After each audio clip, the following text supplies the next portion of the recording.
It's rock and roll.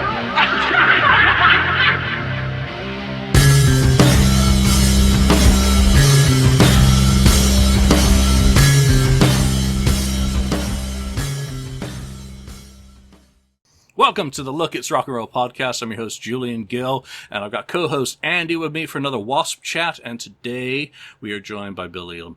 Good to see you, Bill. Welcome to the Look, It's Rock and Roll podcast. For those people who don't know who you are, why don't you give yourself a little bit of an introduction?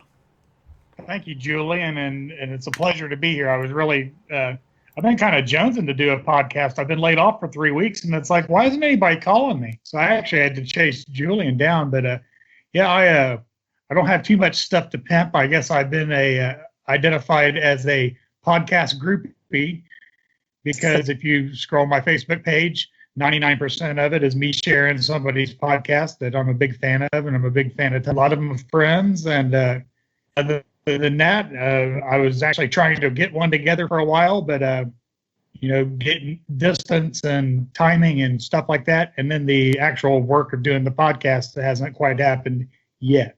But as far as my introduction to W.A.S.P, I got into W.A.S.P early. I was actually into W.A.S.P on the first album. A friend of mine from Florida, the best friend of my life that I recently passed away about a year and a half ago, he came up from South Florida. And as we know, there in the 80s, there was actually a really hot metal scene in South Florida. And he brings back this album and he goes, dude, check these guys out. They're like the new Kiss. And he spun that first W.A.S.P album and, the thundering drums and all of that. And the songs were just fantastic. And pretty much got locked in for about the next 10 years with them.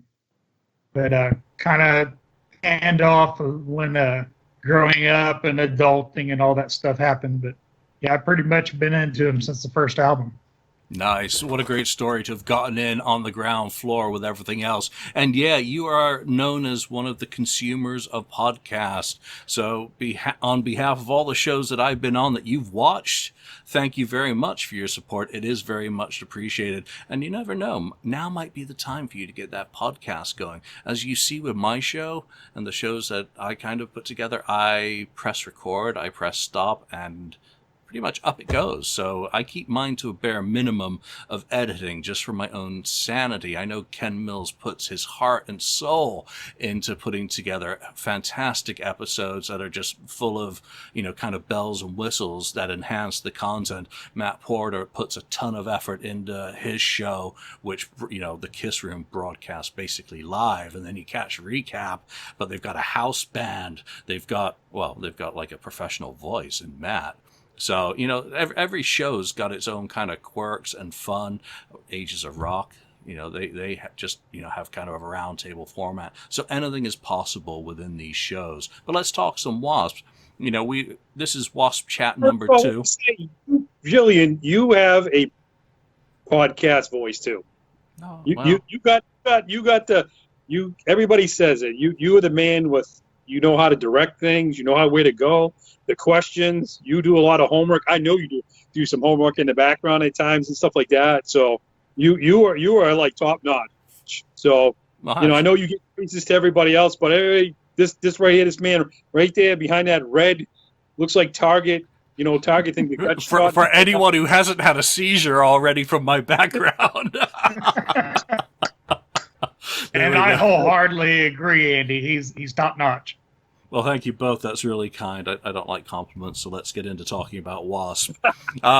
First episode we did was Andy, myself, and Brant talking about the first 2 W.A.S.P albums. We're going to break these up into little manageable chunks when we're talking about them roughly into the eras where they occur, except in the case of certain albums which are too big to, combined with another album. I think you can guess which ones those will be. But for today, we're going to start not with that one. We're going to start with the one I can't now hold up because of the technical. I'll have to drop that one in post-production. It's disappearing because of the background. You hold it up and your head disappears. Yeah. So through the magic of technology, we're going to go inside the Electric Circus today through the live album that, of course, followed it.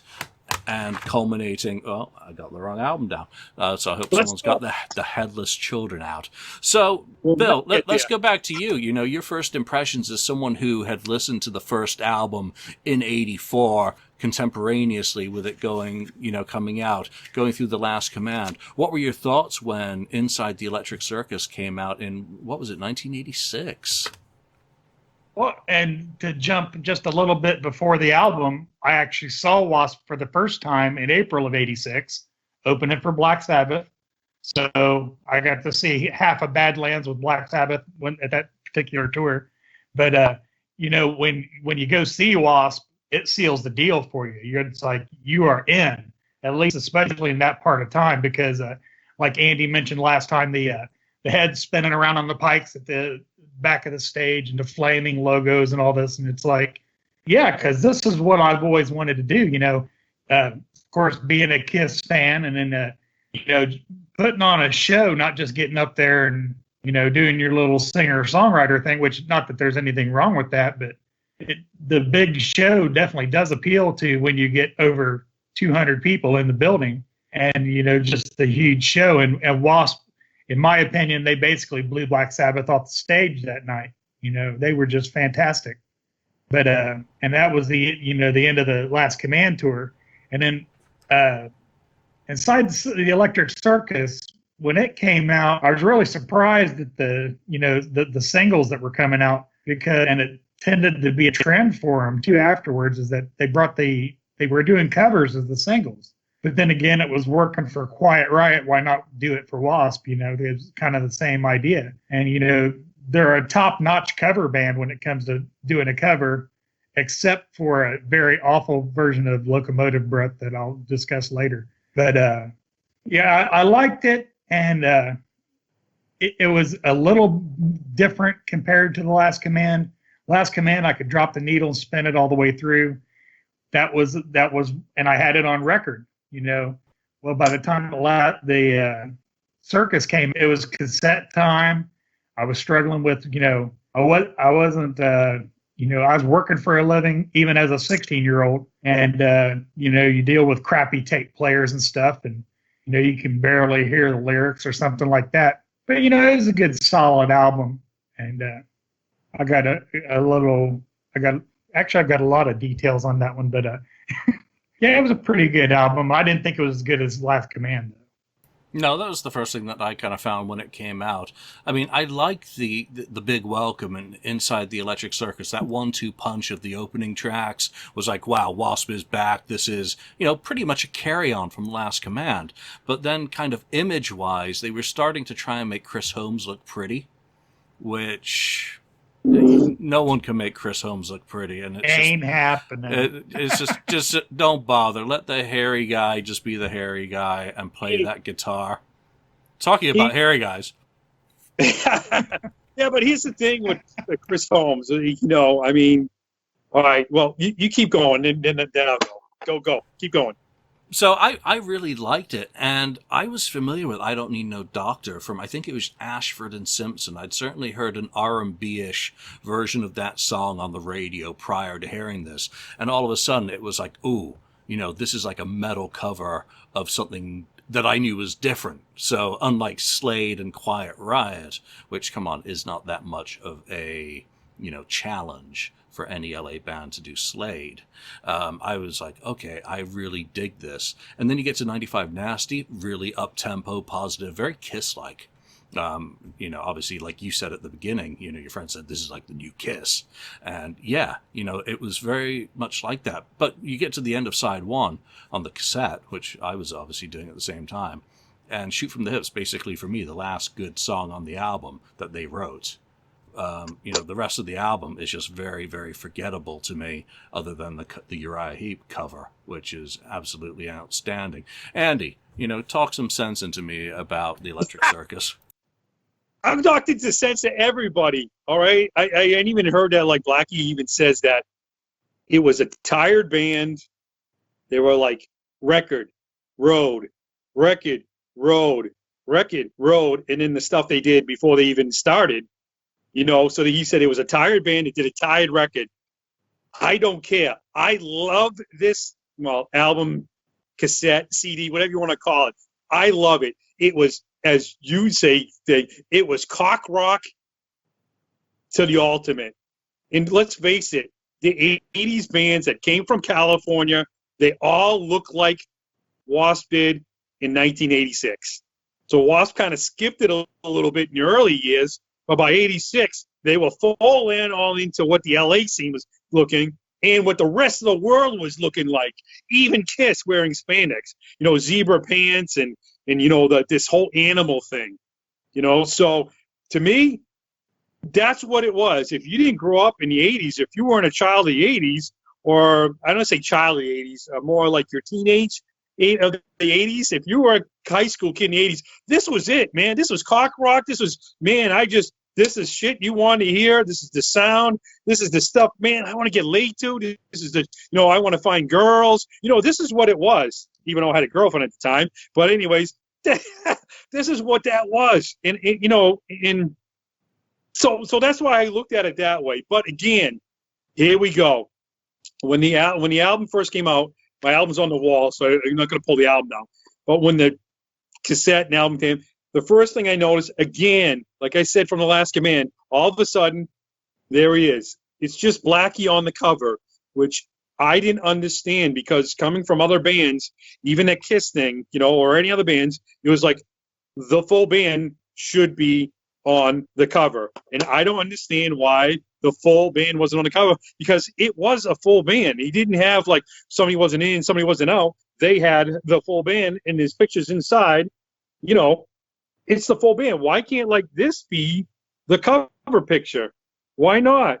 I didn't understand. I don't really understand that. So on that point, I like the cover. I like the whole animal thing because let's face it, that was huge back in the 80s. No doubt about it. It was huge. But again, I wish the full guys were on it because the full guys are there. Why isn't Chris there? Why isn't Riley there? I know Johnny Rod is new. So now we have a new in the switchover, which, Blackie now goes back to guitar. And now you have Johnny Rod from King Cobra now playing bass for W.A.S.P. So maybe that's why I didn't put him on the cover. I don't know. But to me, I think they should have all been on the cover. So on the cover thing, that's just my 2 cents. The back of the cover, I know it's an 80s kind of thing. I think it's kind of weird. There's just some chick there that, says a half a W.A.S.P. and is only Blackie's guitar. And there's a girl like with her legs hanging out. I get it. It's the 80s kind of thing, I guess. But it's not like the greatest back cover ever. Could have been a little bit better. They actually put the inside cover. The pictures are better on the inside than they were on the back of the cover. You know what I mean? They had a whole insert about the whole thing. But the music-wise, I love it. The big welcome. Welcome to the Electric Circus. Your passport is your money. It was like a whole setup for the whole album. And, from W.A.S.P going from that opening band, as we had talked about, being full out with a whole stage and everything, all of a sudden now it's W.A.S.P as their own headliner. So now the Electric Circus is W.A.S.P was playing as a headliner in their own shows and maybe like clubs or something. And I happened to see W.A.S.P and an auditorium that was like junky, falling apart. I don't even know if they hardly used it. The auditorium in Providence, Rhode Island. I don't know how I heard about it, but me and a couple of buddies bought tickets, and we were on the second. We were on that balcony, so they only had the ground and whatever it was going up, and then they had a balcony. Well, they only sold 2 rows in the top balcony, and we happened to be in the front row of the balcony. And here's that little ticket stuff because the lady, whoever it was, took most of the half off, And it was interesting going down. The board, the soundboard basically said, F you. I'm not, because, I'm trying to make so everybody can hear this. Basically said, full out, F you, don't touch this, all through the board, which I thought was interesting. I'm like, I got to understand, I'm a teenage kid seeing this stuff going, this is nuts, So we go up to the second balcony and the people are like stopping us saying, you can't sit up there. And we're like, why not? Well, you're not supposed to be up there. They didn't sell tickets. I'm like, yes, they did. Here's my ticket. So, here it is. So anyways, honestly, my memory's usually pretty good with this stuff. I can't remember who opened up. but I remember being front row off the balcony wishing. I wish I had a video recorder or a camera. But back then, again, it was very, very tough to get cameras in and stuff like that. But I remember they looked like they had a big giant circus tent. They came out, looked like a giant circus tent. It was amazing. I loved the whole thing. It was awesome. Meet to Meet. I love the album itself. I don't know what it is. Everybody, it's kind of like Julia. It's like that thing like you love Kiss Asylum, right? You don't know why, but you still love it, even because I'm an idiot. I love Kiss Asylum too, more than like Crazy Nights. It's Kiss more than Asylum's the best non-makeup album there is. Well, there's another guy. See, I never heard that. It's only the second person I've ever heard that. But anyways, I love the whole thing. I know a lot of people like there's a bunch of filler, but for me, man, there is a lot of great tunes in there. I love the Electric Circus, the song itself. But for me, in there with other stuff in there is a Sweet Cheetah. I love that song. I mean, there are. I mean, I know some people say there's fillers, and they did some. I don't even know if I have it here. They all Blackie was and W.A.S.P were always kind of like they always threw like extra songs in later. It was like a really kind of hunt for like songs. They would do songs that would like either covers or make it easy. Like they would do like Easy Living. Oh, Flesh and Fire. You know what I mean? Yeah. That was the original album, but it's on like a B side or C side actually. Because like here's the album, like 45 or not 45. Whatever, that's whatever. the 12 for 95 Nasty for those who can't see all of that. Yeah. It's like a big album, but on the back it's got 95 Nasty, Easy Living, and Flesh and Fire. You know what I mean? So some of the stuff you had to like super search for. It was very weird how Blackie and company did that. I'm going to say probably mostly Blackie. And then it's just so weird how they did some of that stuff. But some of those songs are very like cool. I thought Man Tonic was very like cannibal kind of thing, like a I don't know, like a. I just don't get that. I mean, you were talking at the top about you invite your girl over and you're like, hey baby, you want to listen to Mantronic? I mean, no. Yeah. Why not? That's what I used to do. I'm like, hey. That's how you find the keepers. If they could survive Mantronic and the King of Sodom and Gomorrah, Bill. I mean, we're a long time on, nearly 35 years on from this album coming out, which just makes me feel really old.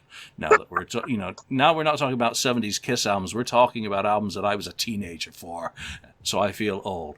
But how has the album aged for you? Are there songs that you go back to on this? You're like, and just get in the mood to listen to parts of it again. What's your vote on it 35 years later?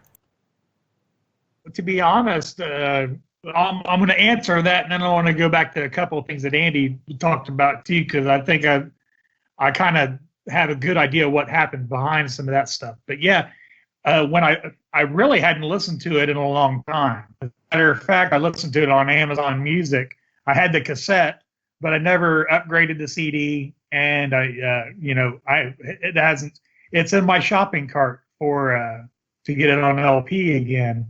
But really, when it comes down to it, I think it's aged better than some other other albums from the time, like the one album of those 4 chicks on the cover, as they call it, Poison. I think it's aged better than that because I was listening through it, and it's kind of like, yeah, these are cool. And I kind of went through before I remembered that you sent me some clues on what we were going to do today. I kind of went through and track by track on Electric Circus, and I did a couple little picky things, but really when it comes down to it, I think Blackie Lawless, when it comes to being a pop metal guy, we'll call it that, he's really great at composition. He makes really good composition, and this is going to continue further on down the line of what we're going to talk about today. And he was really in tune with everything that was going on at the time. Like Andy said, the spandex and the makeup and the big hair and all that stuff. he looked a lot more evil on the first couple records, and then kind of went to, oh, we just lost Julian, or I did. But I'm still here. you still got me? Yeah, if I jump out, Okay. and hopefully it's still on the recording. It's tripping me because I can't see me, so I don't know where my head's at in the picture. But they even had you know, fun with it too, right? They even had fun with it on like a B side or C side. I mean, it's weird. Douchebag blues. yeah, that was great. But that's the cool thing is that goes back. Give me just a second, because that kind of goes back to what another thing I was going to circle back to. But I think it's an age better than, Look What the Cat Dragged In. I can't really think of another one off the top of my head, because really when Look What the Cat Dragged In came out, I was nuts about this. I was like, oh man, this is killer. But then this one happened, and it's kind of like, this is killer with balls. You weren't looking at somebody that, had more makeup than your mom or something like that. They were wild and all that stuff. But to circle back to what Andy was talking about, the changes in this one. And I think a lot of it goes back to, I'm not sure if it's an Andy's favorite, but I know that one of your favorites, Julian, is Iron Maiden, correct? Yep, absolutely. Okay. Well, the common thread between W.A.S.P and Iron Maiden is Rod Smallwood. And if you think about all of those crazy little EPs and stuff that Maiden put out overseas, because it wasn't just crank out an album in the US and then tour, then crank out another album. They were putting out EPs and singles, and had crazy tracks on the other ends of them, and stuff that didn't make the album on it. And I think Smallwood was behind W.A.S.P doing that as well. And then if you found hard to find this stuff too, it was very hard to find stuff. I just would walk into your local record store, not your regular, not like your FYE or your Strawberries, which was popular here in the Massachusetts here, New England area, which is a chain, or Bull Moose, which is a chain. You had to go to really, a mom and pop record store. All of a sudden you walk in, you're looking through. I mean, you could find Julian's favorite band, Poison, and left and right. But the W.A.S.P stuff you couldn't find, and if you found it, you're like. And it's like a year later, and you go, when the hell did this come out? And this came out like a year or two ago, and I don't even know what.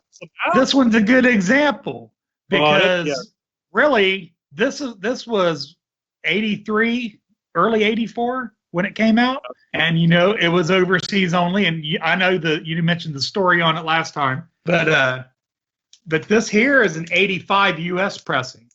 Because after everybody started clamoring for it, that's when they released it through Restless in the States. But then, that's the kind of thing. I think that Smallwood was, kind of like the managing mastermind. He was like the Bill O'Coin of the group, behind them, saying, let's saturate people with all of this. And unfortunately, I don't think W.A.S.P has ever had, even though Blackie and Chris were in the band together for so long, I don't think that Blackie had that other person to bounce musical ideas off of. So it was more like where, Smallwood, he would do the stuff through management, and, all these crazy ideas. And that's like going to the Circus. The Circus had to be a manager's idea to do that. Oh, then, you could just imagine someone like Smallwood, who had, in 84, had done Power Slave with Iron Maiden, and the big backdrop, the majestic Egyptian theme, and then Somewhere in Time for them the following year. All those B-sides that they were doing at the time as well, Juanita, and I'm trying to think of some of the other ones off Somewhere in Time. So it wasn't surprising in some ways that W.A.S.P had some of these. I didn't actually get to hear any of these B-sides until the Snapper reissue came out. That was the first time I heard Flesh and Fire. My immediate response to that was, well, this is just The Last Command rewritten, because musically it sounds nearly identical to Last Command. So I was unimpressed by that, and DB Blues. Oh, I mean, that's just a fun, stupid goof in the studio. But that was. But both of those are better than anything on Look What the Cat Dragged In for me. Yeah, but the 80s, that was the time, have fun. Let's bet Mad Dog 2020. That's actually the Headless Children. Anyways, stuff like that. It was the middle of the 80s, man. What other albums came out in the 80s? You got some other albums that came out in the 80s and they basically kind of the same or even poppier than the W.A.S.P. So the W.A.S.P. was, and I understand, yes, there were more heavy, more metal bands at the time, like maybe a metal church. Yeah, but not melodic, like Bill was saying about Blackie. Very melodic, but also his vocals were still barky and growly where they needed to be and really conveyed attitude and mood. What I think with Blackie is he's incredibly well self-edited. Perfect at arranging his songs and then taking them down from bloated 5-minute pieces to be in the 3-minute range. So they're short, they're snappy. Writes a great chorus. I'm just surprised on this album that Chris actually contributed to 4, but then again, the 4 that he contributed to are, 3 of them are my least favorites on the album. Why don't we all pick a couple of favorites of this before we move into the live album? Andy, we'll start with you. You gotta pick 2 favorites and 1 song you don't like, or 2 you don't like, or just a couple songs that you love, a couple that you don't. I hate. Can we count out the covers just because they're brilliant anyway? I think we should just not include the covers in this because both covers on this album are fantastic in my opinion, and I mean, and they're classic songs on top of that. So if you can pick any of the other 10. Then we put that rule on it. Absolutely, go for it. However you want to do it, you do it your way. So, Andy. I have to go first? Yeah, of course you do. All right. Well, we made the rules. You go first. 2 against 1. So if anybody's complaining, I'm going first. Oh, he's trying to take over. They said no. Jesus. So, anyways, really. So how many are we supposed to pick? Good? 2? However many good ones, just pick a couple and a couple of the ones that you don't like. Well, I got to tell you, man, of course, the Electric Circus is awesome. Point blank, the whole beginning, the whole thing, point blank, awesome. I already said, Sweet Cheetah, man. I love that. It's kind of that one. It's, you don't really, it's not like the one you hear all the time. And I don't know about my least favorite out of them all. Wow. If we're going, are we going all the full 14? When you get the beat, I'd say the 12. Well, guess 12 what? of the original release. But really, man, my least favorite, and you're gonna be stunned, is the I Don't Need No Doctor. Wow. I'm not. I mean, it's okay, but I'm not like that's not because there's a reason why. We're going to another couple albums from now. That's where we go for the cover. I'm not really big into cover songs, and I don't think that's going to be the cover I shoot down a couple albums from now. that's not the. I'm just saying that for me, I Don't Need No Doctor. I mean, it's good, but it's not my favorite cover from them. Right. That's what I mean. I like deep songs, man. I don't like the same old stuff all the time. So that's just let me ask you, because we didn't really mention it in the last episode. Did you like their cover of Paint It Black from '84? It's okay. Yeah. I don't think I've heard it. Yeah, I wasn't impressed by that one. I thought with this album they were certainly picking better covers again. And I mean, Andy's already mentioned the Quiet Riot route. So, all right, Bill. I think I mentioned that too. Yeah. Okay, we'll see here as far as seconds. So I'm going to try to pick second favorites that Andy hasn't already picked. So,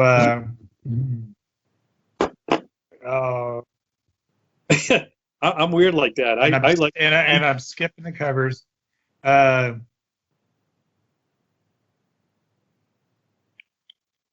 well, Mantronic. Back to Andy's "Get 'Em in the Mood" song. I think that's kind of a reminds me of the Terminator. You spin Mantronic and the clothes just fall off. Bam, like that. But and that's the thing is the only thing I found bad about Mantronic is there's a bit in it that's kind of somebody get me a doctor, and I can't stop hearing it. It's like the that part there. It's in Mantronic. But other than that, the song's really great. And I think it's really a sign of, what we're going to see on the next album, the next studio album.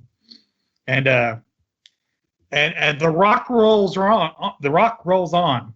I think is a great song. And when you go through this, you've got 11 songs where they're not talking about rock and roll. And, you get some albums where you've got 11 songs and 9 of them are about rock and roll. There's different subject matter on each one, although sex seems to show up on a regular basis for some reason, like Sodom and Gomorrah. But it's in the 80s. Yeah, and I'm down with that because I was a horny 16-year-old too when this came out. Who wasn't? Yeah. If you were born in that time, that was, there might be people listening who don't understand that. But on one of your picks on Sweet Cheetah, I put down this comment. It says, "Looks like the animal found the girl of his dreams." There you go. Now that's right there. Sweet. Yeah, and then right there. 95 Nasty is probably my least favorite, really, because it's kind of Ball Crusher-esque. It just seems like it's the same subject matter of one of my favorites off of Last Command. The whole damn album's my favorite on Last Command. But and the let's see what else do I have here. Shoot from the hip. It's like the teacher told Blackie, write your version of Love Gun, and you can use Gene's point of view if you want. Because what? Everything's talking about. I have to, okay, now that I thought about it and thinking about it, again, okay, now I got to switch that a little bit. Shoot It From the Hip is actually my least favorite off that album before I Don't Need No Doctor. But you are right. Yeah, Shoot It From the Hip. Julian seems to disagree with this. It's kind of look like almost, I don't know. It does have that weird sound to it a little bit. I don't. It's good. It's good to not be on the same page when you talk about albums or music, because it's nice to hear everyone's tastes and perspectives on it. I've always loved the first 2 tracks, Big Welcome and Inside the Electric Circus, are one. They're symbiotic. One can't exist without the other. It was the perfect kind of Circus opening to an album that I've heard, one that Kiss did very poorly in 1998. I loved it from that time. I love it now. Now that I know and have kind of experienced more of Blackie's past. When you go onto YouTube and you look up Circus, Mr. Cool, you see Inside the Electric Circus in circa 1980 or 79, whenever that video was shot, that they actually have the full kind of circusy backdrop behind them. And obviously they're doing the song that became Cries in the Night on Last Command. It was obvious that he was keen on the circus theme, very much so. But my other favorite song on this is Shoot From the Hip. I just like it. It's just one of those gunslinging guitar songs that doesn't sound like Bon Jovi's gunslinging guitar songs, thank goodness. I always like that song, more so than 95 Nasty. I like the upbeat. So what Julian is saying is that when he's turned on the lady with Mantronic, at the end he just says, "Cock it and let it rest." Oh, yeah, and of course it was just all the firearms reference, and it was just, I just couldn't help but laugh. But it's still a great song. It's good to rock along with, And, I mean, even a bad song on a pretty solid album, falls down the list simply because you find there's so much else that you enjoy more than that one song. But do you necessarily skip it? Do I skip Mantronic? That is my least favorite. No. Of course not. It's part of the package. It's part of the story. The linear story is told on the record. So it's my child. I'm gonna say child. I keep saying childhood, my teenage years. So when I keep thinking back to it, you know what I mean? I keep thinking back to it, living at home, in my room or in my hot rod. Oh God, I thought you were going to start singing a Paul Stanley song off "Live to Win" in my room. Hey, no. Absolutely not. Singing the Bangles. You know what I mean? I'm driving in my 1970 Nova, all my hot rod, right? That I paid for in cash, $2,500 for. I mean, that thing was sweet. I wish I still had it. Anyways, driving down and listening to that stuff, driving down the road, man. My my high school years, and again, it's not just because of the way I look, but Andy, can you put the back cover of the album up on the screen for me? Which one? Electric Circus.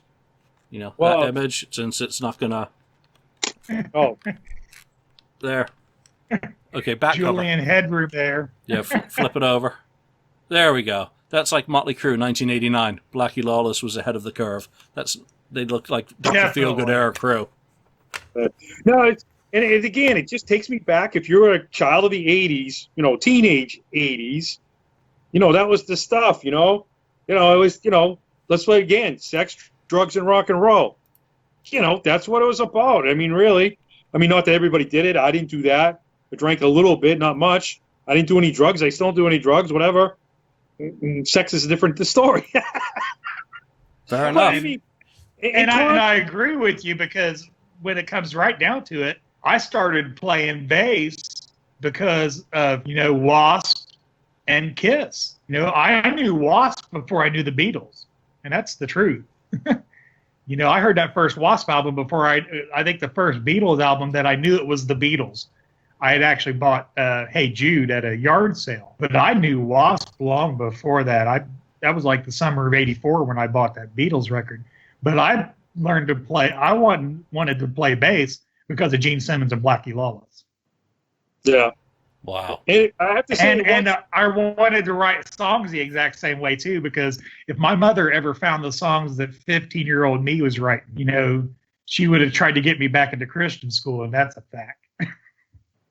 And the other thing too was the last part of that for me is it was a little weird when I found out or saw, I don't know, maybe a bootleg, or went to the show or see the videos, maybe the videos or something. All of a sudden, Blackie's playing bass. You're like, what the? You know what I mean? You know what I mean? That thing in your head, this guy plays bass. This guy plays a guitar. This guy plays drums. All of a sudden, you went from Blackie playing, from playing bass to now playing a guitar, which I thought was a little strange. I wish he had stuck with bass. Really, man, I know Blackie plays guitar. That's how he started. He's always been a guitar player. He wasn't originally a bass player, but I wish he had stuck to the bass. It just seemed to go naturally with all the other stuff going on.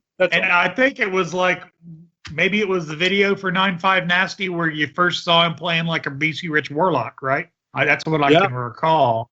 So I was kind of like, well, Blackie's playing guitar now, of course, because the blonde guy's playing bass, because I didn't know who the blonde guy was until the record came out. But back to that. Crazy today. and I don't want to sound like I'm picking on Johnny Rod, but the lineup for the first, you were talking about the band being on the album. Okay, so you had all four of them on the first album, then you went to Blackie on the second one. What was the band difference then? Tony Richards was gone. So you wonder if Blackie had the deal and everybody else was kind of along with it, kind of like a Springsteen thing, because when it came to the record deal, Bruce was the only one that had the deal, and everybody else could have kind of gone as he wished. But again, that last command lined up, when you got Blackie on bass, keeping the dun dun dun dun dun dun dun dun dun dun going, and then you've got Chris and Randy crisscrossing melodies and riffs and stuff in between it. I think that's what made it really, in my opinion, the primo lineup of the actual band. And this was just a little bit more of a change, and because that Blackie didn't go to play any lead when Randy left. And I got a Randy story if we want to squeak that in later. But he didn't pick up the leads. But that's like Blind in Texas. You had Chris and Randy trading leads in that thing, and it's just incredible. And you guys, playing wicked riffs in the middle of the verses and stuff like that. It took basically the compositional blinders that Blackie had, and it put all of this melody in between. And I don't think you quite get that one on this record. Well, Again, I don't think people really thought about it back then as much as they do now. They just thought, okay, guy gone, new guy in, one new guy in, switch over, the end, cock rock. That's how it was. It exploded. as Chris says, if we go when we go into the next thing, the live and a raw, and, explain it after the live and a raw after we get done picking and choosing songs or whatever.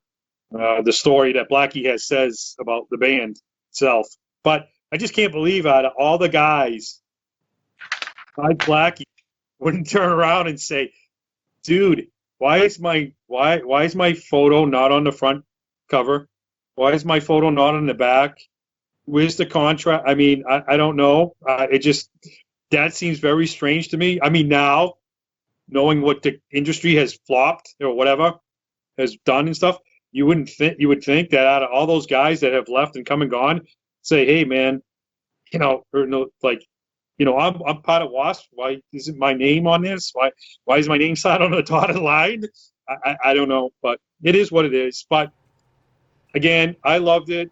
It was great. It looked like going to the show, looked like a damn circus tent. It was wild and crazy. Chris Holmes running around like a mad dog. It was just nuts. And Johnny Rod too, running around crazy, just almost as mad as Chris Holmes during the shows. I love Randy Pipe. He was really good, but Randy kind of like more stood there. But the rocking back and forth in like the Blind in Texas video, that was what Chris was doing every song. And and Randy was more or less focused on what he was playing. But I agree with you. And that's the thing, like with this tour, I think that W.A.S.P forgot where Dayton, Ohio was, because Dayton was my place. If I needed to go see a show, I went to Hera in Dayton, and that's where I saw the Last Command tour. But it's like, I didn't get deep into the tour, but I'm not even sure they came to Ohio for this tour. I don't know how I found out. It was all luck. You know how it is. Back then, it was all luck. If you knew somebody, if somebody talked about it, if you went to another show or any kind of show, so you say, "Hey, you're gonna go see this band tomorrow." But really, my ticket says 1987. Really, that's what it is. I saw the W.A.S.P. Electric Circus tour in 1987. I'm just trying to find a date on these things because they ripped half of it. The damn thing. I hate that they ripped it the wrong way. Oh yeah, January 17th, 1987. Like I said, I found out on a whim somehow. So, anyways, I was very lucky, and I'm glad I went, and I'm glad I had a bunch of went with some friends and just had a blast. It was wicked awesome, as I say here in New England, and that's all I can say.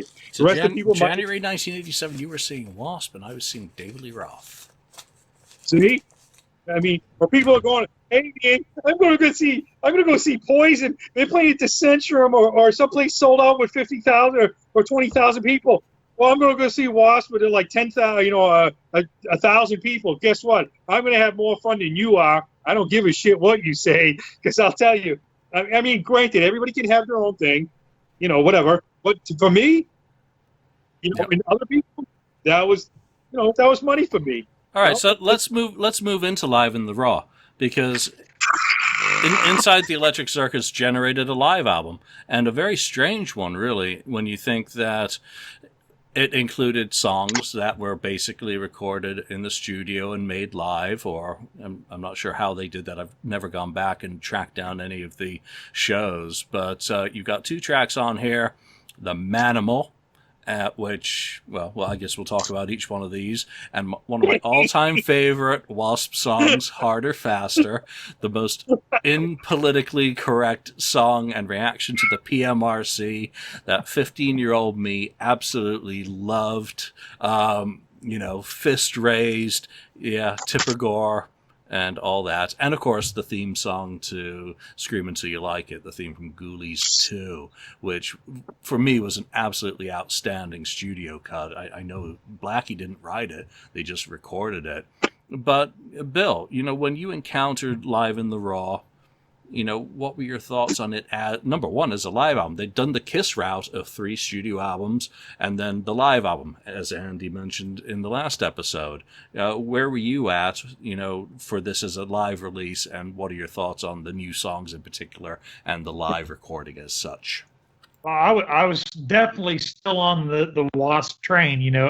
I got it probably the week that it came out, because I gotten to the point where I was going to record stores, not just dependent on Kmart or whatever to go get a record.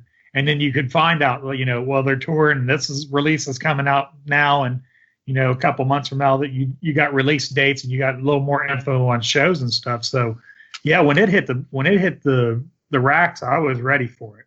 And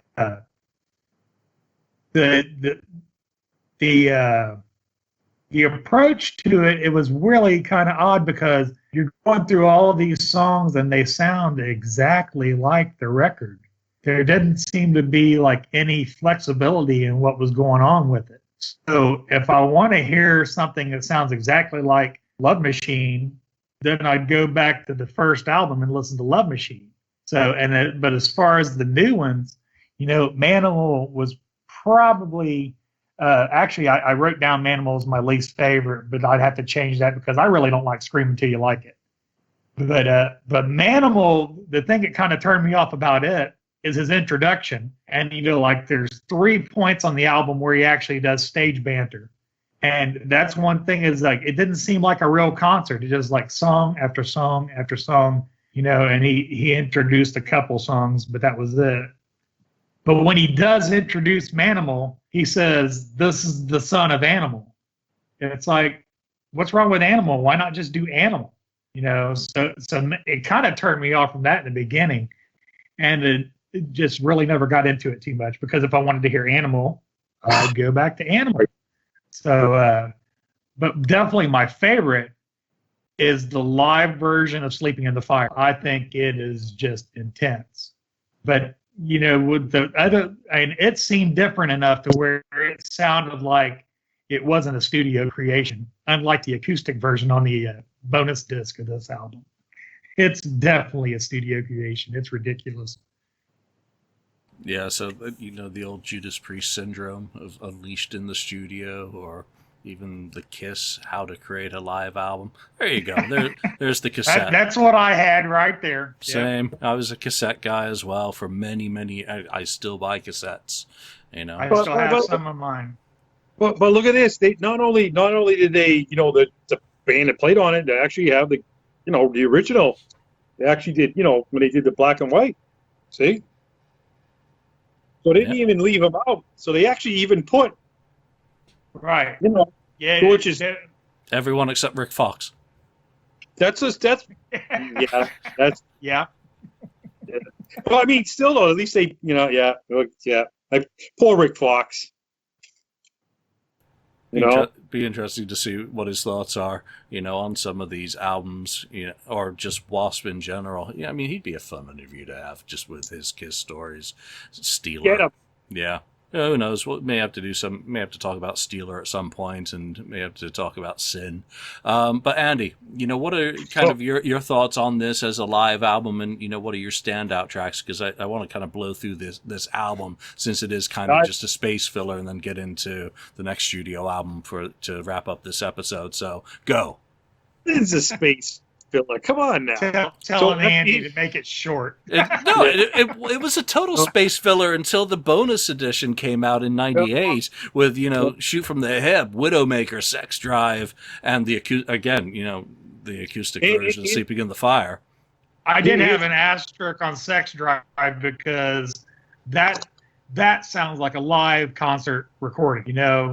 The Widowmaker and Sex Drive, those bonus tracks, that's what the rest of the album should have sounded like.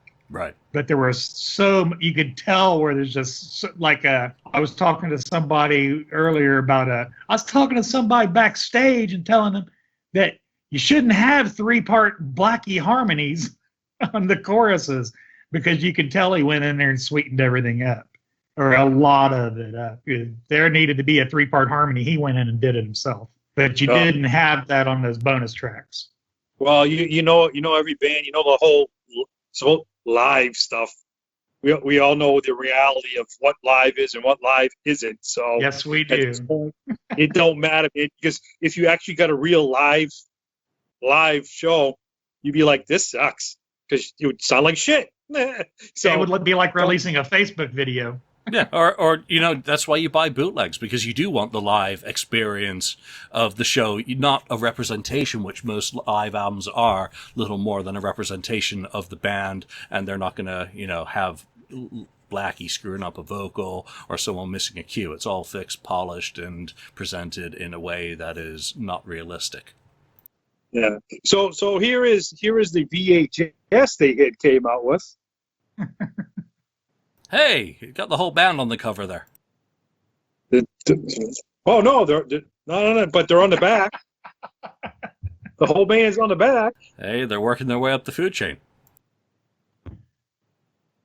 I guess so. I mean, again, this is now.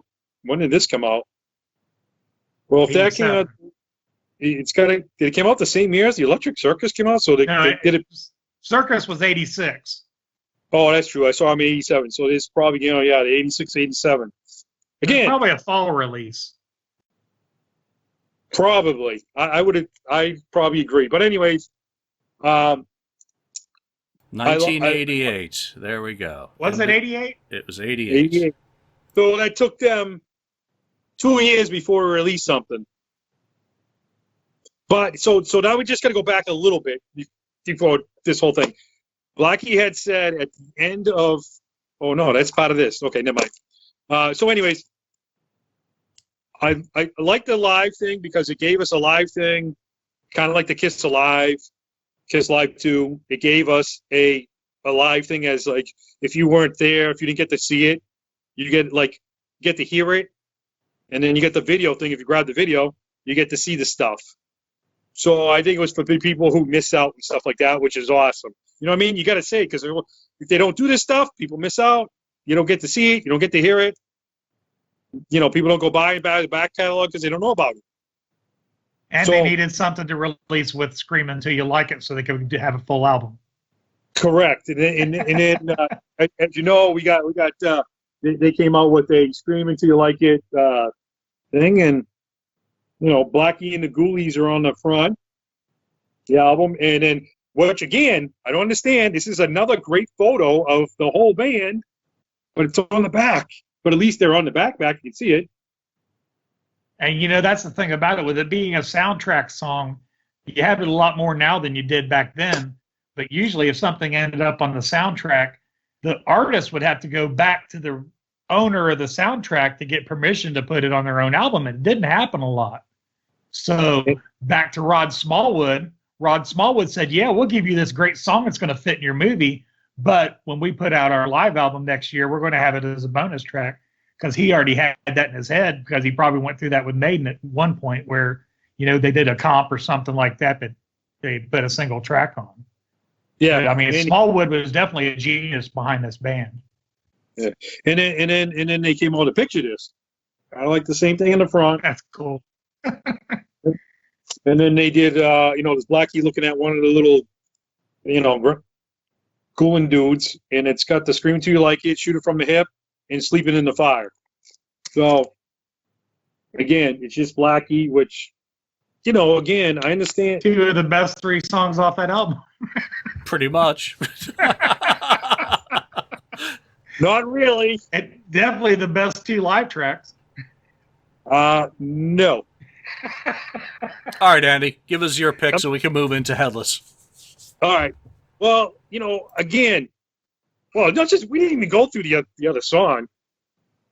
Again, W.A.S.P at the time, back from their 1986-87 world tour, the most outrageous band in the world, W.A.S.P.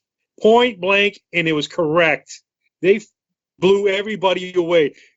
Everybody thinks Motley Crue was the bad boys, and they were so bad. They were... For Christ's sakes, they were wearing pink.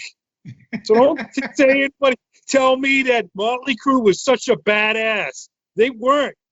W.A.S.P was basically the badass. Again, getting banned from places doing this. They were the real cock rock. I don't get, in Julian's favorite band, Poison, coming out with their stuff, radio play. Really? You heard it on the radio? Oh, I love it. Really? If it's radio play, it's probably not really hot enough for cock rock. Guess what? I actually bought the Poison album because I thought it was a girl band. Oh, wrong out. Well, then oops, I put the wrong thing. Anyways, when I first heard this, I'm going through it. You know, you hear the songs, the natural songs, the regular songs, and then I heard Manimal. I'm like, what is this? I've never heard a band just all of a sudden say, we got this song, we're going to try it out on you. Are you shitting me? Really? You know?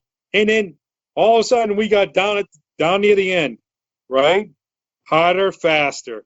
Now, if that isn't the biggest FU, the PMRC, those people, if you don't know who they are, go look them up. W.A.S.P was on the list. And actually, W.A.S.P should have been number 1 through 5 on the list. I don't know. Some of the songs that they had on the list, I wish I had the list. Julie, I'm surprised you don't even have that list of the 15 most dirtiest songs. The Filthy 15. Yeah. The Filthy 15, and W.A.S.P was only what was it? It was Prince. Prince. Madonna Really? was on there. Yeah. Madonna. Seriously? W.A.S.P should have been the first 5 or 6 alone. The Animal wasn't even on the top.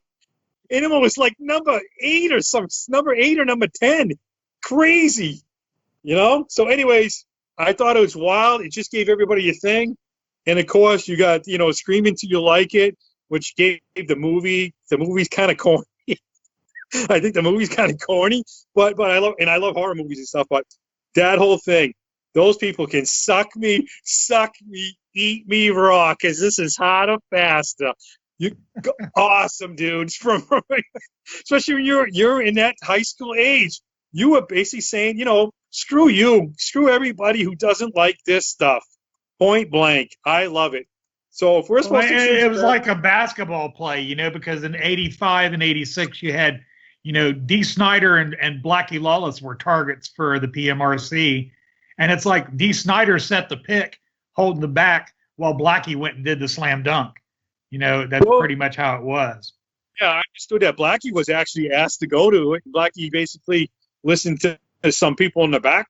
I don't know if it management stuff, and they told him, "Don't go, just don't do it." Don't give them, don't give them the credit, right? Don't give these people the PR for it. He said, "Okay, I'm not going to do it." So he didn't do it. So next time I got, Dee Snider from Twisted Sister doing it. Whatever. Big deal. It sounds like something Rod Smallwood might have come up with. He goes, we could pick this ball up and run with it. Yeah. Yeah.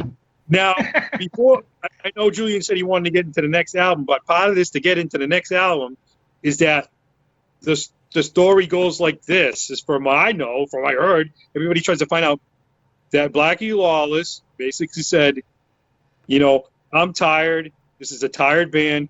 Studio, clear, studio, blah, blah, blah, blah. So after the last night, and I think it was in California, which I'm pretty sure, what's that arena in California? It was Long Beach. Long Beach, there it is. So at the end of the show in Long Beach, they had a huge party, like they did in the 80s, huge party. Well, Blackie Lawless, everybody was there, you name it, they were all there. Blackie Lawless basically got up, left it, went on the top of the roof of the place or somewhere, sat there and said, "This isn't for me. We've taken it way too far. This is not what I wanted W.A.S.P to be. This is way out of control of what's going on." So it's about the partying, the drugs, and everything else, because Blackie Lawless was no saint either. He'll tell you later on, if you look on there, waspnation.com, that he had indulged in stuff too, not just the women thing, the drugs thing, and everything else. If somebody shoots me wrong about it, whatever. But he had said that this was it. I need a break. This is not where I want the band to go. And I'm done. And basically, that's how it ended. And going to the next record, that would be probably one of the most important moments of introspection in his life for what came after that. And what album is that, Julian? That is The Headless Children, which I didn't even know came out. Because it came out early in '89, I think the spring, so April or something. I was living in Singapore, and certain bands were banned through censorship policies in that country. So I flew into England for Christmas that year, and first thing I always did when I got to Liverpool was go record shopping, pretty much. Whether I was at my grandparents in Southport or in Liverpool, hanging out with the university crowd and my sister. So I went into the stores. I saw W.A.S.P, Headless Children, Forever Free, the single was up. by that time. And I was like, wow, new W.A.S.P album. I was just absolutely thrilled. I wasn't exactly starved for music in Singapore, but because of the censorship, there were some things that didn't come in immediately that took a while to get through into the stores. So I spent a lot of my time in Singapore going through back catalogs, just because that was what it was better for, especially with all the records and tapes coming out of Thailand and Indonesia. But once I put this cassette on, from the moment it started, I'm like, wow, this is a completely different band. The sonics had changed. The lyrics had changed. The style of music had evolved. And I'm like, what happened to their drummer? Other than that, Who cares? Immediately you start off with a very atmospheric, long intro leading into the Heretic. And then it's like the gloves come off. And I was just impressed. I was absolutely stunned. There are very few times in my life that I've spun an album for the first time and absolutely been blown away by the contrast of that album and the one that preceded it from the band. So the jump from Electric Circus to the Headless Children was an absolute quantum leap as far as I was concerned. Bill, what do you remember about listening to it the first time, or knowing that it was coming out, your anticipation, and then what you're actually rewarded with when you spun it for the first time? Well, to follow up on yours, did you hear it on cassette or CD first, or LP? Cassette. Yeah. This is the first album that I bought CD straight off the shelf. I just held up the LP while you were talking, but I didn't get that until like in the past year or so. You get this, pristine CD, digital recording, all that mastering and everything like that, and you drop that in, and it's like they crawled out of the speakers and just blasted it in your room. And exactly what you said, the intro going into the Heretic, you're like, oh man, this is absolutely fantastic. But then you got where you had mentioned, where's the drummer? I had already known by that point, by reading Circus and Faces and all that stuff, that Stephen Riley had went to LA Guns by then. So I didn't know that Frankie was going to be playing on this. Yeah, and I knew Steve had gone to LA Guns because I had that first Guns album when it came out. But I was like, they're only pictured as a trio. Where's that fourth replacement member? As we were used to them flipping members all the time. He's right here. You know why? You know why he's not in the CD or whatever in that picture that I just showed? See that picture?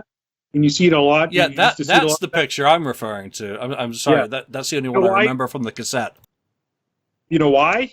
Because he wasn't actually a member of the band. He had supposedly Black just started playing the album on their website or something, wherever it is.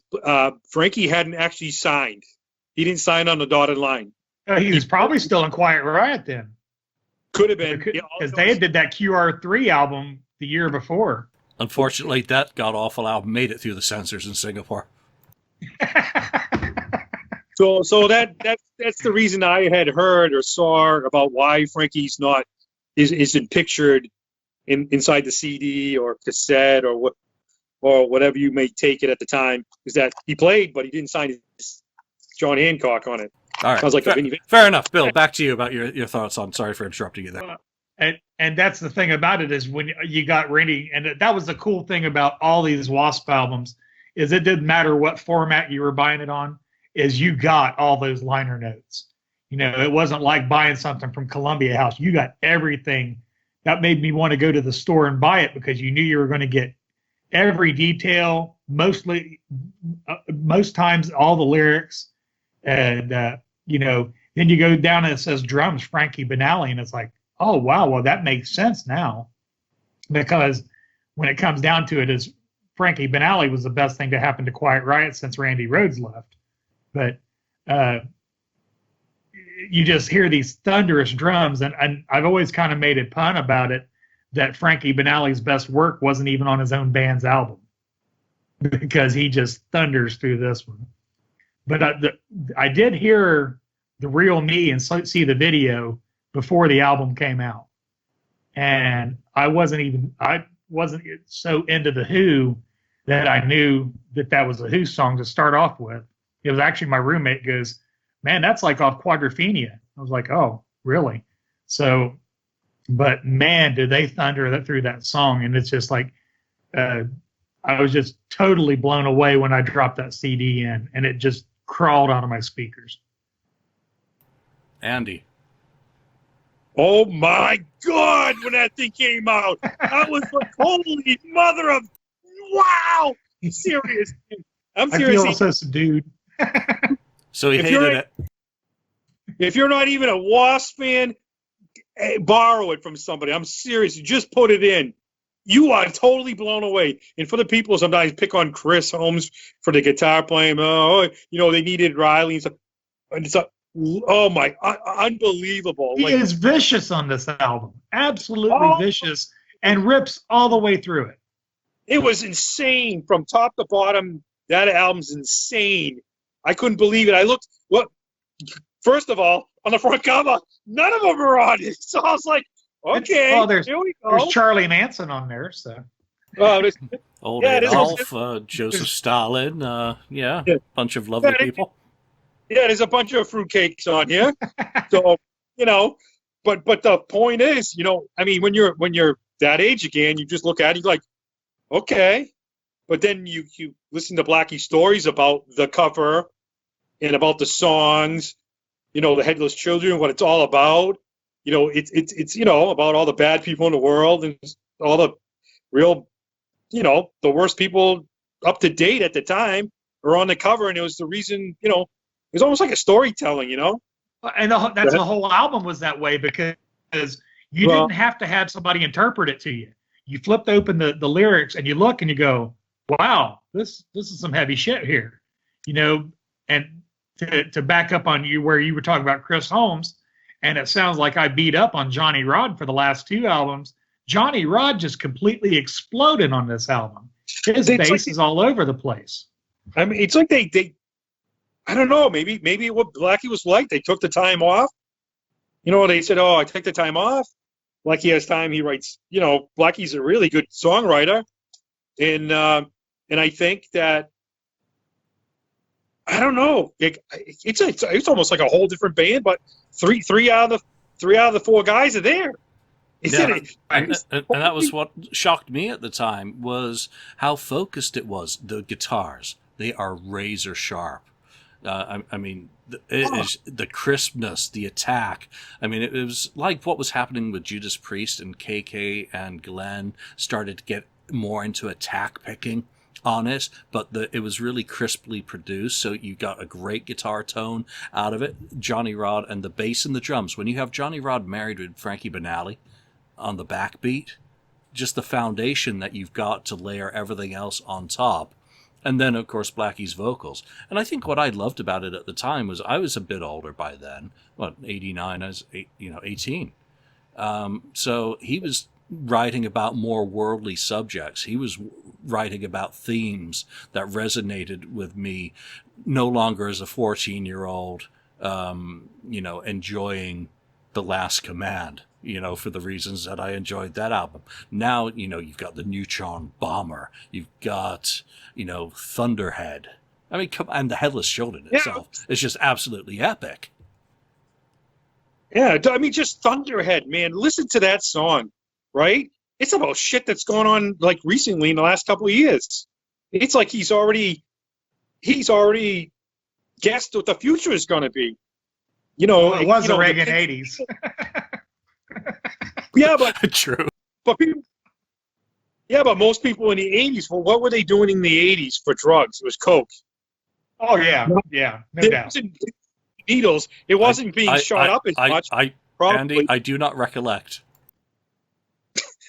Yeah, do not recollect what? That means the 80s. Yeah. No, I'm just saying though. Coke was the biggest drug in the 80s. Okay, but here he is, Thunderhead, talking about dope. In the middle of the song about how, like, he's singing the song and his own brain, his own mind is re-talking to, will you do this for me? Yes, Thunderhead. Will you ruin your life for me? Yes, Thunderhead. Will you sell your soul for me? Yes. will you die for me? Will you kill for me? And that's what drugs do to your brain and your body, you know? So he had, I mean, not that drugs have never been around, but it's the needles, you know? And like, you just, like, you know, pick up a gun, it's faster. Get your life over, just shoot yourself. You know what I mean? It's like, so the drugs, the needles, you know, it's a slower death, you know, and look at the epidemic we've had of needles. and now, and we're in 2020, and this shit was done back in '89. Yeah, and that's the thing, like, you know, if you compare it, excuse me for a second. If you compare it back to, like, one of the drug songs from earlier on, like Master of Puppets. Master of Puppets from beginning to end of the song is cocaine. You know, being a victim to being just totally addicted to cocaine. But when Thunderhead comes out, it makes Master of Puppets sound like, you know, it's just weak compared to what Thunderhead is. Because Thunderhead's putting its finger in your face and going, you will die for me. And it's like, yes, master, and all that. You know, I agree with you. And I kind of, yeah, just to follow up on what you were saying, but amazing songs. And then you got, you know, Mean Man, you know. It's supposed to be, you know, about Chris Holmes. Is really Chris Holmes that mean? I don't know. I don't know him personally. I don't know if he was that mean, but, I mean, just, I don't know, man. I'm telling you, again, if you've never heard the Headless Children, borrow it from somebody, or wherever you got to do. No, just go buy it. Just go buy it. You know? Yeah, I mean, we've talked about W.A.S.P and its ballads before, and obviously "Sleeping in the Fire" is an outstanding song, an absolutely incredible creation. But "Forever Free" was next level, and that was the CD single that was out, you know, at the time. And the video is what I recall. I mean, I was like going, "Oh my God, the W.A.S.P is actually doing a ballad." And it's good. Yeah, and it's credible, and it's awesome, and it's strong. Yeah. It certainly wasn't, you know, well, I don't want to phrase it like that. It was such a better ballad than Every Rose Has Its Thorn or something like that, you know, even compared to, like, I would take Forever Free over Forever by Kiss, because it's just that much better of a tune. Anything's better than Every Rose Has Its Thorn. That's one of the worst songs to ever be popular. I call that. Now, you brought up this single, because this is basically the LP version of that CD single. Did that CD single have Blind in Texas Live in '89 on the back, I mean, also on it? Or do you recall? I have no recollection. I've listened to this twice, because I listened to it and it's like, oh God, this thing's filthy. So I cleaned it and kept listening to it. And I even listened to it on Amazon Music. It comes up on the Love Machine Live and Blind in Texas Live are bonus tracks on a re-release of Headless Children. And it's like, okay, well, that's cool. But you go through and you listen to Blind in Texas, and it starts at the third verse. The beginning of the song isn't there. The first two verses are gone. All you hear is some silence. And then it's like, an El Paso. It's like, what the hell? And it turns out that this record is exactly the same way, because I bought this record when I didn't have a functioning record player. It was $4.50, and it had a poster in it, so it was a great deal. But nice. If you go back and you listen to it, it's free on Amazon Music. You go to the extended version of this album, and it's the live version of Love Machine is killer, especially with Frankie playing it. You know, it sounds a lot more like the original version, but live. And then you get to this point where everything's quiet, and then they just jump into the third verse of Blind in Texas. It's like, that's kind of stupid. Yeah, I don't remember. I'm looking it up on, you know, Discogs, because it would have been the UK version that I bought, and it was the Eagle edit of Forever Free, and I have no idea what the heck that means. I don't remember differentiating anything. Made in England. This is actually an English dish. I apologize on behalf of them. You know, and Love Machine, I don't remember. So, and again, I got lucky again. I don't know how again. You know, because back then they didn't have like the fan club or anything like that, but I was lucky enough to see him again. And, you know, and here we go. 1989, July 21st, 1989, called the City Club in Boston. So I must have heard it from somehow or somewhere. I don't know, because back then, the internet, I don't even think it was born yet. It was W.A.S.P. Now check out this lineup. It's kind of interesting. Not that I'm the biggest fans of them, and I had to happen to see one of them open up for Kiss, so it's kind of funny. But you had W.A.S.P, Metal Church, and Accept. Those are the three bands. That sounds like a brutal show to go to. That sounds really tough. Accept. Go home with neck cramps. Listen to that. Yeah, and church. What is it? General Mission and a club. I was all good. I happened to get lucky. Like I said, I don't know how lucky, but I ended up catching 2 W.A.S.P picks. You get that one. One from Blackie and one from Johnny Rod. That's really cool. I like that. I got lucky. It's not. I'm serious. I got lucked out on some of the stuff I was actually to see. I don't know how, why. I don't even probably remember how I got all the way into Boston at the time. Because if anybody knows Boston traffic and how to get around, it is absolutely nuts compared to what it used to be. It's better now than it used to be, but stuff like that. And also, they came out with, since we're talking about the album, it was a single again, The Real Me. Oh, that's awesome. I didn't buy that because of that cover. I thought that was the lamest cover I've ever seen. So I didn't buy any of the singles that had the good B-sides on them, which is a shame because as Andy's showing, that had Lake of Fools on it too, and War Cry. So and I'm telling you, it's like a poster. If I open it, that's like a big poster that holds the whole album together. So I don't want to mess it up. Again, too, and I'm telling you. If anybody's interested, and I didn't even realize it myself, if you go on YouTube and look up W.A.S.P. Lake of Fools, somebody just lost that album. That's not fun. Somebody did a video of Lake of Fools with an old cartoon like Mickey Mouse, but watch the cartoon in the video. It matches so good. It's scary. It's not Fritz the cat, is it? But it's all in black and white. I think it was one of the really early Disney ones. I've seen it and it's fantastic. As Andy said, check it out. But it's kind of really creepy, because the song matches with that video, really intense. They're like a fool. They're in the fire. They're in the thing. And it's Betty Boop. That's what it is. Betty Boop's in hell with a bunch of demons and stuff and bow down. It is really, really good. Some people can make some serious DVDs, YouTube videos with songs. Is unbelievable. So again, I was very lucky to be able to see this Headless Children. I'm wearing the shirt. I can actually fit it on. Yeah. And you got one over your shoulder too, there. This was the other one. This was supposed to be, the Chris Holmes one. Him on the bike giving the finger. The Mean Man one. Cool. And this is the back of it, giving the finger, smoking his American Headless tour.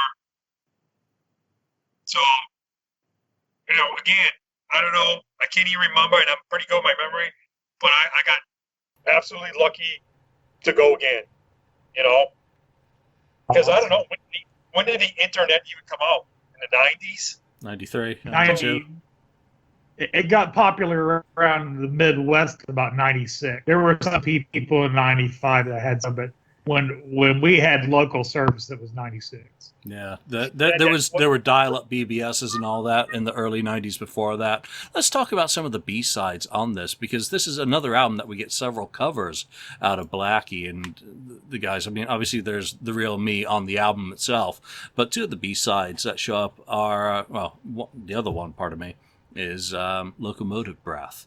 So Blackie Lawless takes on Jethro Tull. Bill, your reaction says that you're first. That is the worst version of Locomotive Breath ever.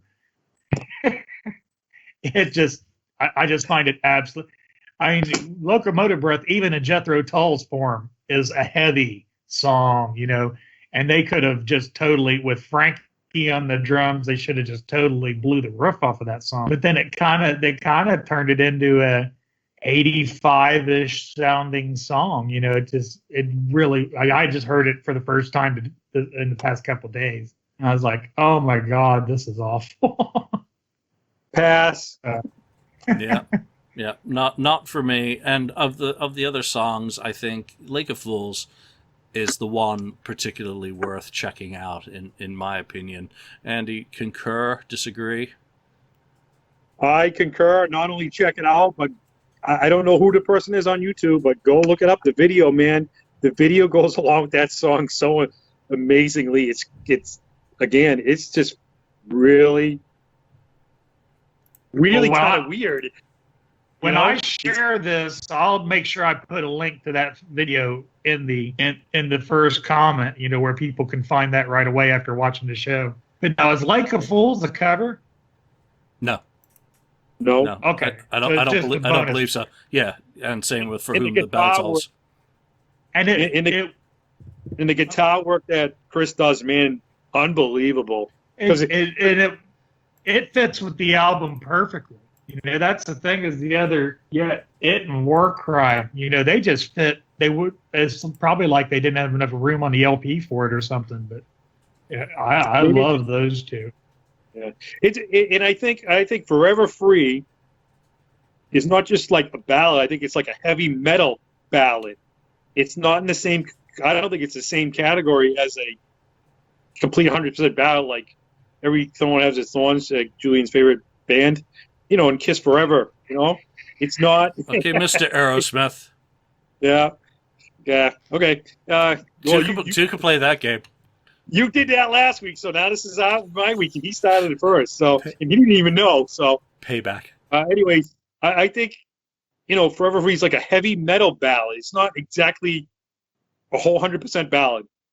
But and that's the thing is it's when even though the word free is in both songs, it's kind of like a late 80s version of Freebird, but it's not totally aping Freebird. You know, it's talking about the same subject matter and everything like that, but that's where it kind of stops. And it's just, like I said earlier on, a brilliant composition, and the melodies in it are amazing. And there's nothing wrong with the whole song. You know, if it comes on the radio, there would be no way that I would skip it. I don't skip it on the record. I don't skip it on the CD. And that's one thing that I've had consistently with the two studio albums that we've talked here. I don't think that there's a skipper really in any of them, and there's definitely not one on Headless Children. It's very high with the Headless Children to skip any. I mean, I don't. Anyways, but this album, I mean, Blackie produced it even. I mean, even that, you know, you don't have like the Paul Stanley trying to produce a Kiss album, you know. I mean, this album's full out, in your face, kick ass to the max. I mean, well, there are skippable songs, and there is. Absolutely, because what I had to do with all of these, and again, when I moved to America, I left a lot of my stuff in storage in Scotland, so I never got that stuff back because it got stolen. So when I started replacing these, I was doing some PR for Snapper at the time and getting some stuff out of them. So I got all these CDs out of the label. What I had to do was take all the B-sides and additional tracks off all of these albums and stick them in a different folder when I ripped them to my computer to listen to, because I could not listen to these albums in their remastered format with all this stuff tacked on. I had to go back and listen to them the way I remembered them from the cassettes or the albums. Here's how you go. Yep. Drop the vinyl. It's exactly the way it was the day it came out. Exactly. And I love every bit of it. I didn't know anything about these bonus tracks until I went back and pulled W.A.S.P up in Amazon Music. William, does your Headless Children have 2 or 3 KKK guys on it? 3. 3? That's the second. 3. Right there. 3. That's the. Believe it or not, that's the second version. Yeah, this is the what's the brand name on it? Madfish. Madfish also did the ones that I've got in my shopping cart right now. Yeah, I'm not picking on you or anybody else, but there were actually the original version of the Headless Children have only 2 KK guys on it. For some strange reason, they had to take whatever that dude's face in front of the first KK guy. They had to take it off. I don't know what it was. I'm serious. They did. I only found this out like 2 weeks ago myself. Now I'm gonna have to track that down. I mean, I'm not counting No, wait. KKK guys. Put that back up there, Andy. You mean the This is a- Chinese guy? Yeah, it looks like kind of a Chinese guy, I guess. Okay, so he's in there, and then the third KKK guy isn't. Okay, I see that. Yeah, I'll have to check my CD. But believe it or not, I didn't even know that until like 2 weeks ago in a WASP forum where a guy showed the thing, the original album, which I got on my wall, and he showed both versions. I was like, holy crap, I gotta go relook at my stuff now. And I'm like, yep. So he's like, yeah, it's just they had some kind of band, so they take the dude out. I don't know. And they put another KKK guy in, which I don't even understand that. Whatever, So, and for people like, oh my god, if they don't know what this means, Okay, I've just looked it up. The guy who was replaced as the Ayatollah Khomeini Okay, there you go. was edited out in favor of an additional KKK guy. And apparently there are others on the cover who have been replaced, and it doesn't say why, and it is Wikipedia, which says all you need to know about the veracity of the source, but in terms of who it was, that's weird. I didn't know. Now I'm going to have to find a copy of the album so that I can see who has been replaced over the years, because that is wild. And if you look really closely at the third guy, he might be a Ninja Turtle from his facial structure. Oh, that's weird. weird. Got that wide jaw. Yeah, and your blur feature blurs the whole album cover whenever you hold anything up. Oh, does it? Okay, yeah, I don't know what like blur mine. is, That's the downside to this technology. Oh, okay. Well, mine works okay, I think. But the problem is, I just got the CDs and the cassettes sitting here. So yeah, I'll have to learn let's pick a couple of favorite songs and your least favorite off the Headless. And Bill, why don't I start with you on that? And you can include the B tracks if you really want to bash on Locomotive Breath again one last time. Okay, so if I have to pick one I don't like, I'll include the B track of Locomotive Breath because it's horrid. If you want to hear a good version of it, and I don't know what you guys think of it, but Styx blows the roof off of Locomotive Breath. If you want to hear a good version of it, that's where you go find a good cover of that. As far as the best, I'm going to go ahead and skip the cover because it's brilliant. Bonnie knows how to pick the covers. That's definitely a fact. Because even though he did it lousy, Locomotive Breath is an awesome song. But let's see. I'd probably have to go with The Heretic and The Neutron Bomber and Rebel in the FDG. I'm going to pick 3 off of this one because it's so awesome. Yep. Nice. Good choices all. Andy. Oh, we're going for good? Good and bad. Well, I just skipped the bad. I'll take the same one you guys. The Locomotive thing, whatever. I don't even really count that because it's not really for me. It's really technically not on the album. It's kind of more of a B-side. So whatever. It's not my favorite off the album, but this is The Real Me is the best cover. This is why he's going back. The other ones are like, I don't need all. The Real Me is the best cover they've done out of all the cover tunes. I agree. And even Pete Townsend said it himself. He had sent him a letter, and he showed the letter back saying, "This is one of the greatest covers that he's heard of this song, The Real Me." So it's not my favorite song, but this is the favorite out of all the cover songs. So, anyways, one of my favorite songs, just like William, is "Rebel in the FDG." I love that song from top. That's the last, because usually the last song on the bottom of an album is kind of more like, okay, it's a filler, it's the end. This song basically kicks you in the ass. You know what I mean? Yep. Sometimes I feel like an animal in a cage. I pace back and forth, try to sink myself into, but no one knows what's going on inside me. I mean, just some serious lyrics going on here. I love this whole album. The Headless Children is awesome. Forever Free. I really don't have a really bad one off this album. I don't really. Maybe You don't maybe have to. You don't have to have a bad one if you don't have one. You don't have to it's not pick one. bad. Yeah, there's not a bad one on the original release. Period. Yeah, probably the. I'd say I'm gonna say the weakest for me would. Well, it's not because it doesn't really have anything else. I love it though. It's Melissa's Waltz. It doesn't have, it just has that music. It doesn't really sing, so it doesn't really have anything.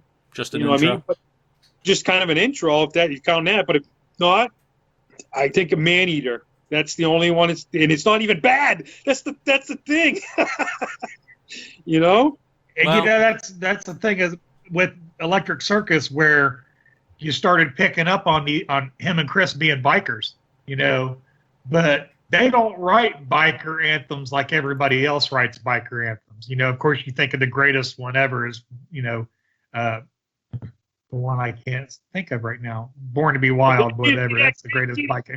But and that's the thing is, everybody who plays a biker party thinks they need to play Born to Be Wild. But if you come out with Maneater or there was another biker song on I'm going to go back to it. I promised I wasn't going to go back to my notes, but there was one off of Electric Service. No, on Electric Circus. There's one about being a biker. I'm going blank myself. That's stupid. I'm going blank. Damn, which one is it? There's one on here. Electric Gypsy. Is it? Yeah, Electric Gypsy. Restless Gypsy? No, Electric Gypsy off of Inside the Electric Circus. Yeah, and it's Restless Gypsy. And is it Restless Gypsy? Yeah. But if you want to call it Electric Gypsy, that's fine. I think it actually says Electric Gypsy on the on Amazon. Well, then Amazon. No, it does say Restless Gypsy. It might have been from where I was reading explicit so much. There we go. All right. So favorites for me to kind of wrap this is I'm gonna have to go with the title track. It's just epic. Really, really good. And Neutron Bomber. Always love that. Would be my two. If I had to pick three, it would be the Heretic as well. As for least, I'm going to stay with the original album. And my least favorite song on this is, and has always been, Rebel in the FDG. Man, we all agree on the same song that kick ass? Did you just say Rebel FDG? No, he said that was his least favorite. Least favorite. Yeah. I have just never liked it. I know that it was like, supposed to mean something. Rebel in the effing decent generation. I was just like, what the hell does that mean? So it just never did anything. It just never did anything for me. Degenerate generation. And everything else on it is just so strong that, picking a favorite is really difficult, whereas that's the one that's easy for me just to say I like that least of the songs, but I would never skip it when playing what is now my playlist. So, we're at 90 minutes for this episode. On that one, what I get an idea from it, is it sounds like Blackie decided to write a Guns N' Roses song, because it sounds like what Guns N' Roses would sound like if they were W.A.S.P.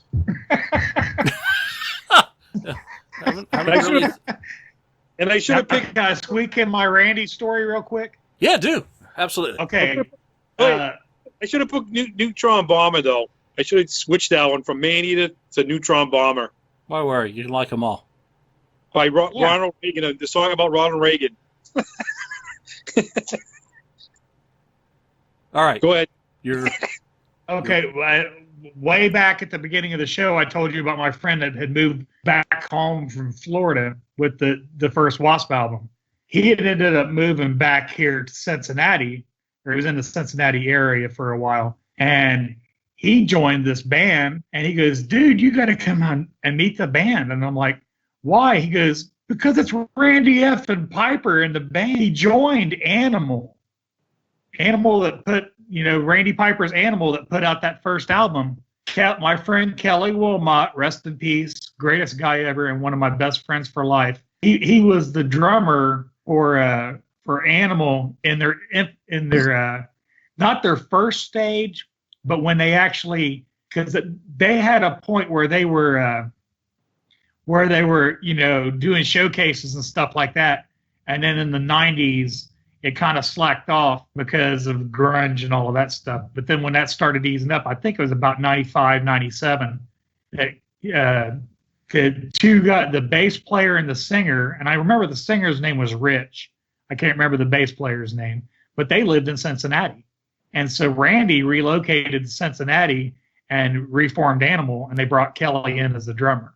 So I actually got to meet Randy Piper. I sat 4 feet away from him for hours at a time on a couple occasions.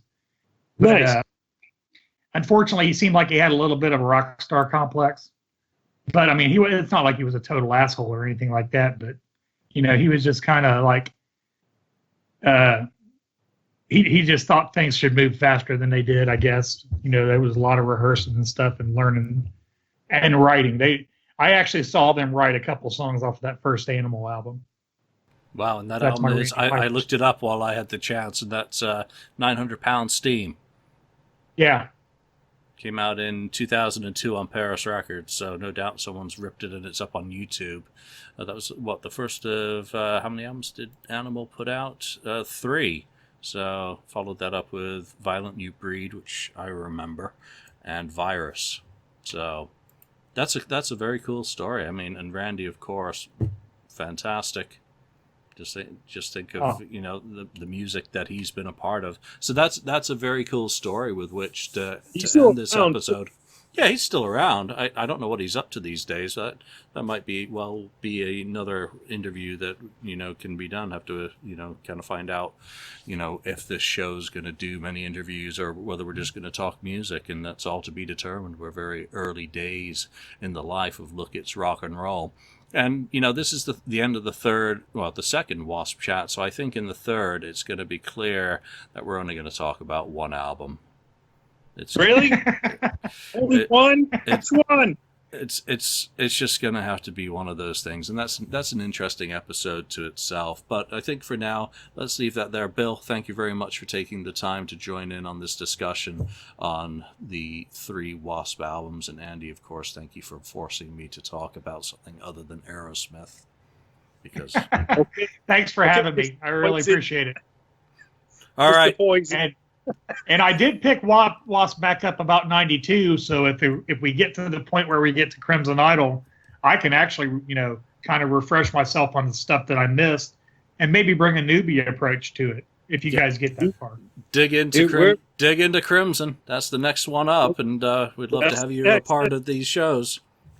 That's what we're doing. We're trying to get just 2 or 3 albums in at a time, I think, but I think that Crimson Idol. I refuse point blank to split Still Not Black Enough into an episode with other albums. I'm not going to split the Crimson into an episode with other albums. There's just enough to discuss on each one of those as an episode that whether it's an hour or even 45 minutes, just keep it single focus for those two, because they're both particularly good bits of art with lots of stories that go with them. All right, that's it for this episode. So for now, from Bill, from Andy, myself, thank you for watching the Look It's Rock and Roll podcast, and we shall see you next time.